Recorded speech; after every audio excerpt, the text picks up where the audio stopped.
通にスペインやります。検索した時 V1.8 の時の動画が出てきちゃうので、最新版も用意しておくことにしました。というわけで、通常ルートのこちらの実績達成を目指します。ちなみに、スペインのオムは、イベリアの国家形成をしたので未達成です。今回は、国家形成でブラジルを併合するのをやりたかったので、イベリア形成を優先しました。もちろん、再征服ジャーナルは完了させます。前回、V1.8 からの違いは何でしょう？はい、スタート時点で内戦中です。戦力は拮抗しているので、終戦まで改正に軍を回す余力はないです。あら、スタートダッシュできませんね。どのくらいで決着がつきますか？3年くらいですね。一見すると、これはバッドイベントなのですが、内戦終了時に敵軍の戦力が丸ごと手に入るので、トータルで見るとプラスのイベントです。次に、これは V1.9 からだったと思いますが、イギリスとフランスとの防衛協定があります。開始直後に、イギリス王はフランスに攻め込まれて、滅亡のパターンはなくなりました。なるほど。開戦するには、事前に防衛協定を破棄して、停戦期間を待つ必要がありますからね。また、同様にポルトガルとも防衛協定があるため、注意してください。新しく、戦争しないで統一するルートも追加されていますが、戦争で併合するなら、停戦期間も考慮して、事前に防衛協定を終わらせないといけませんね。です。さて、今回の領土拡張の方針を決めましょう。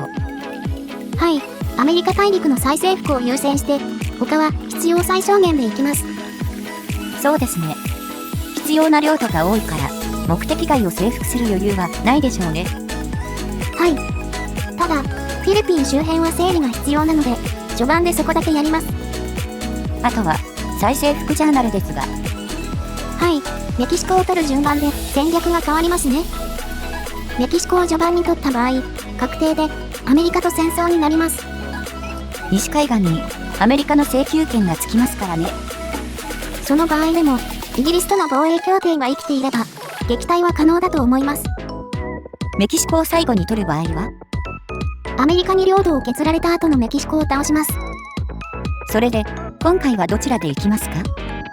不確定要素の少ないメキシコを最後に取るルートにします。ただ、今回安全ルートで進んだら、終盤で石油が足りなくなりました。資源確保目的なら、上のルートがいいですね。再征服ジャーナルの必要州以外で、取っておいた方が良い場所はどこですか？アメリカ大陸だと、こんな感じですね。石油は、テキサス、カリフォルニア、ベネズエラで大量に取れます。コムのために、ブラジルのアマゾン州も取っておきたい場所です。大体確認できましたね。では、そろそろ実況を始めましょう。それでは、スペインで開始します。内戦は、ゲリラ戦争フェーズです。どういうことかというと、要するに、膠着状態で、しばらく決着がつきません。当分の間、軍隊を貼り付けておく必要があるということです。戦線のスコアはプラス1です。若干優勢に見えますが、このまま時間を進めると戦闘では負けるので、後で少し手こ入れします。とりあえず防御命令にして、敵の消耗を狙いましょうか。おや、艦隊には、提督が不在でした。命令3つ分で3人雇用します。次は予算です。ちょっと赤字ですね。黒字になるまで消費税を追加しておきました。政権は改造すると正当性が50以下ですね。そのままにしておきましょう。さて、法律はどこから変えようかな。予算を増やしたいけど、人頭課税は成功率良くないね。自由貿易は確実っぽいね。これにしましょう。陸軍の規模拡大を約束して、さらに成功率を上乗せします。おや？初期状態でカルリスタの抑圧に権力を使ってます。でも、外したら大変なことになりそうだから、そのままにしておきます。先導者スロットは一つ空きがありますね。知識人を雇っておきます。次は研究です。しばらく戦争が続くから、最初の方は軍事の研究にしてみました。警告を確認します。戦争中なのに武器が足りてません。というわけで、初期建設は工具、鉄、消火器にしました。次は外交です。関心を材木取引のためにロシアと初期拡張先のラプラタに設定しました。ああ、建設予約のせいで赤字が増えましたね。仕方ないので衣類にも消費税を設定しちゃいます。石炭鉱山は一つだけだけどあるんですね。ではガス灯を有効化しておきましょう。条約を再交渉します。不足量の半分くらいの消火器を確保できました。そして、あと半分は木材取引のついでにロシアから確保します。次はライバル設定です。なるべく戦争にならないところにしたいね。カルリスタ、ギリシャ、イタリア諸国、それからベルギーとスウェーデンに設定しました。そしたら、強そうな国には関係改善で媚びを売りましょう。最後の設定です。動員オプションで軍隊を強化します。数値が1から6に改善しましたね。お待たせ、準備完了です。では、時間を進めます。内戦イベントですが、選択肢はないですね。選挙イベントは、信用度が上がる選択にします。開幕イベント多いですね。今度は司教の公認選択です。女王に融和的な司教にしておきます。そして選挙が終わったのですが、この状態なら内閣は現状維持かな？戦闘は、勝ったり負けたりで、膠着してます。人数の少ない軍を統合したら、効果あるかな？特に変化はなさそうだね。さて、鉄鉱山の完成タイミングで、工具の製法を更新します。自由貿易、制定できました。何か通知が来ているので確認します。イギリスとの関係が50に改善すると、領土を返還してもらえる、かな？あ、南カメルーンのことか。初期領土にも変更があったみたいですね。じゃあ、ここから植民開始するために、植民地法を変更しましょう。もう一度、軍隊を整理します。騎兵を一箇所にまとめて、歩兵と数を揃えます。もう片方も、砲兵を追加して、歩兵と数を揃えます。これで攻撃力が上がるはず。そして、もう、防御は止めて攻撃します。そろそろ決着をつけましょう。優勢になりましたね。よし、内戦イベントが進みました。敵軍の方がバフが多いけど、さっき砲兵足したからね、信じてるぞ。ジャーナルを見ると、今回は時間切れの進捗でした。うまくスコアを稼げば前倒しできそうですね。敵軍の強力なバフが心配だったけど、大丈夫そうです。旋盤加工がアンロック。ヨーロッパ南端のスペインは、染料と絹が生産できるから農業面では恵まれてますね。あ、決着です。内戦が終わりました。はい、内戦が終了してイベントが進みました。報酬は、知識人とショーブルジョワの政治力アップです。文化連邦の勢力ブロックを作るのに好都合ですね。おっと、ライバルのカルリスタが消滅したから、影響力が赤字です。重要度の低い国との関係改善を中止します。さて、また新しいイベントです。旧植民地の再征服を狙うなら、イギリスとアメリカが敵に回るぞってことね。脅してくるじゃん。でも、よく考えたら今まで通りだよね。この2国が、最弱列強のスペインを邪魔してくるのは、いつものことだよね。脅かしやがって、もちろん再征服を目指します。関心の上限が増えていたので、再征服先のアメリカへの関心を設定します。はい、今回の主目的の再征服ジャーナルが始まりました。アメリカ大陸に4つの植民国家を再建すれば、ジャーナル完了です。ヌエバ・エスパーニャはメキシコのことですね。今回は南から征服を進めます。海を越えるために、まずは艦隊増強から着手します。あら？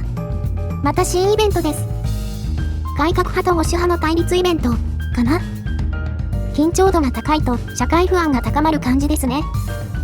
すぐ終わりそうな感じじゃないのと、緊張度は減少傾向みたいなので、放置します。それじゃあ、輝かしい再征服の第一歩を踏み出すよ。最初に、アルゼンチンを保護国にします。イギリス以外は無関心なので楽勝です。内戦終了で、黒字が増えているので建設局を増やします。消費税の軽減は、借金返済後に検討します。フィリピンからの投資権の要求です。了承します。アルゼンチンへの上陸作戦です。艦隊増えてないけど、なんとかなるでしょう。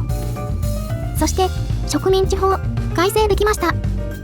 予算は赤字じゃないので、税制より先に市民権を改正します。行政府の増築で、小ブルジョワを懐柔できますね。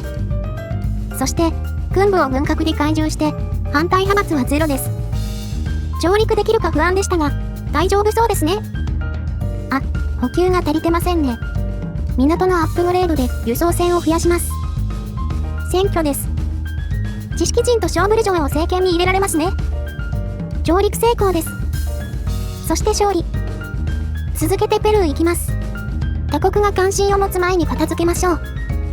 保塁、そして参謀本部がアンロック。空室の袖、旧植民地を圧倒するよ。よし、文化的排斥、可決しました。では、税制改革で収入を増やしましょう。知識人との交渉は政治的譲歩がなかった。行政力が減るけど、消去法でこれかな。はい、艦隊も増えてたし、チリは楽勝でした。さあ、これで、ラプラタの再征服が完了しました。一つ目の国家再建、やっちゃいましょう。選択肢が2つ。アルゼンチン単体で建国するか、チリまで含めるかですね。はい。チリを統合して、リオデラプラタを再建しました。はい。悪名はまだ12なので、連戦します。アンデス地方も、まだ列強は無関心です。先に取ってしまいましょう。今回はまだ大丈夫ですが、次の戦争に備えて、艦隊規模は少しずつ増やしてます。ラッキー。屈服してくれました。次は、カリブ海の配置を確保します。ここは、後回しにしておくと、フランスあたりに取られちゃいますからね。今回の屈服でした。これで、カリブはほぼ確保したのだけど、ここは、メキシコの後じゃないとボタンが押せないようですね。しまった、カメルーンの植民を開始してませんでした。ポルトガルに割り込まれてますが、後で併合するから大丈夫ですね。はい、次は東南アジアです。フィリピンに隣接する分割州を整理して、後々の災いの元を立っておきます。屈服多いですね。時短になるからいいんですが。反対側のスールーも征服します。そして、ミンダナオの植民を開始するように、フィリピンに植民地法の変更を強制します。北ボルネオのブルネイは、まだオランダに侵略されていませんね。よし、ここまで確保しましょう。まずはスールーに勝利。北ボルネオ以外は、フィリピンに譲ります。では、北ボルネオのスペイン領を広げておきます。人口課税で収入アップ。そろそろ3回歩兵もいけちゃうかな。次は、移住規制なしに挑戦します。そして、交渉で、知識人と軍部を転校させます。あれ？また不戦勝。おっと、移民反対派の革命が活性化してます。補助金の投入と工場の誘致で沈静化を試みましょう。さて、南アメリカの征服に復帰しましょう。次はウルグアイです。もう、アメリカやフランスが関心を張ってますね。そろそろ介入に備えないといけません。おっと、屈服です。アメリカ戦を覚悟していたのですが、助かりました。気づけば悪名は50近いです。直閣長はここまでにしましょう。まずは、内需を育てて、革命を沈静化しないとね。赤字対策の消費税を減らして、庶民の生活を改善させます。100% いっちゃってる。まずいまずい。ひとまず抑圧を入れます。反乱州に、追加の設備投資でご機嫌を取ります。製法を変えて嗜好品を生産して、反乱州の QOL を上げます。あれ？消えてる？さっき 100% だったのに、そんなことある？国内も落ち着いたので、そろそろ勢力ブロックを作成しましょう。種別はもちろん文化連邦。前回のボリビアでの調査結果を生かして、これでブラジルを併合します。さて、アメリカとの関係が信用に戻るまでは、あまり派手には動けないのですが、カリブ海のデンマーク領を取り忘れていたので、征服します。あ、もらえました。悪名はまだ50付近なので、悪名が増えない戦争をしましょう。ブラジルに不当に侵略されたグラントラを解放します。ここで水圧クレーンがアンロック。取引所がアップグレードできる重要な研究です。国家の解放しか要求していないので、他の列強は様子見ですね。追加で、3つ、解放を要求しました。国家の解放は、行動力のコストが高いので、半分しか解放できませんでした。後で、もう1回、解放戦争を仕掛けるつもりです。よし、重要雷管がアンロック。この戦争には間に合わないので、弾薬工場は、建設級の最後に積んでおきました。ブラジル戦は、優勢です。首都を目的地に設定して、さっさと終わらせます。いつの間にか、ポルトガルの恩義を持っていて、期限が切れるというので、条約の改定に使います。いつの間に恩義を得たのか、これよくわかんないんだよね。はい、1度目のブラジル分割、成功です。停戦期間が終わる5年後に、解放した国家を保護国化しましょうね。ブラジルとの停戦期間中は、再征服ジャーナルを進めましょう。次は、ペルーの再建のために、ボリビアを保護国にします。あ、屈服しちゃった。あれ？ペルーが、南の2国を併合してる？なんだろう、ボリビアが主権国家じゃなくなると、ペルーの統一が発生するのかな？よくわからないけど、ペルーの征服が終わったので、再建しちゃいましょう。ペルーの植民地国家。もちろん、選択肢は、ペルーにボリビアを併合する上の選択にします。再征服ジャーナル、半分完了ですね。さて、しばらく放置だったフィリピンの様子を確認します。よしよし、ミンダナオの植民を進めてますね。機械工具、アンロックしました。そして、移住規制なし、可決しました。次は、知識人と制定を約束している、専門的な警察機構にします。まだ、大使館を置いて間もないのですが、ポルトガルを勢力ブロックに勧誘します。女王の戴冠式です。デバフが消えて、ここから本格始動ですね。まだ、開始から10年しか経っていないの？ V1.8 のプレイ時とは、スピード感が全然違いますね。さて、目的達成までの道のりはまだ遠いですが、再征服が半分終わったので、一旦ここで区切ります。パート2で終わらせられるかな？追加コンテンツ多いので、パート3まで行っちゃうかも。では、次回に続きます。次も見てくださいね。